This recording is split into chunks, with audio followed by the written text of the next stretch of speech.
No, nastawiliśmy się na głęboką defensywę i było widać przez większość meczu, że nastawieni byliśmy na kontry, kilka kontr nam wyszło. Graliśmy na zero, takie było założenie, cel chłopaki zrealizowali.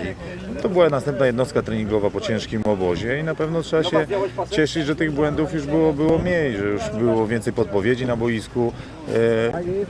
Przynajmniej wyglądało to, że była drużyna, no bo wcześniej nawet do tego ostatniego sparingu, co graliśmy w Jarocinie, no to były większe zastrzeżenia pod tym kątem, to już wyglądało dzisiaj lepiej.